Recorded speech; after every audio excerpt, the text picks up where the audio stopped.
سلام دوستان عزیز، خسته نباشید. من امروز میخوام به شما انواع قیدها و نحوه کاربردشون رو به شما یاد بدم. ما 9 نوع قید داریم که من میخوام به شما 6 تاشو یاد بدم و 3 تا دیگه در جلسات آتی به دلیل اینکه مسائل گرامری یکم پیچیده هستش یاد میدم. قید حالت شامل بدلی، ول، فست و هپیلیه و انواع مختلف دیگه. حالتی از یک فعل رو بیان میکنه. She smiled happily. او از روی شادی خندید. یا مثلا میگیم I get a goal badly. من بد جور گل خوردم. She drives fast. او خیلی سریع رانندگی میکنه. قید مکان شامل above, near, somewhere. میگیم the house is above the mountain. یه خونه بالای کوه است.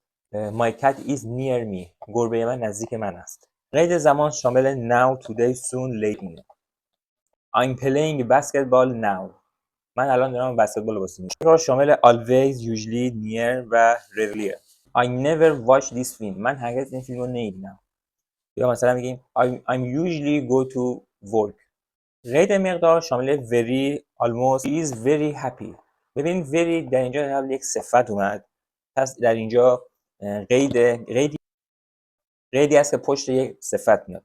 ولی وقتی میگیم she drive very fast اینجا دو تا قید پشت سر هم اومد. بازم اینجا very قیده. مثلا میگیم I'm almost did my homework. من تقریبا تکالیفم رو انجام دادم. قید تکلیفی شامل only, just و even. مثلا میگیم I'm just trying to do this one. من فقط دارم تلاش میکنم این کار رو انجام بدم. I'm just dance with my wife. من فقط با خانومم میرقصم.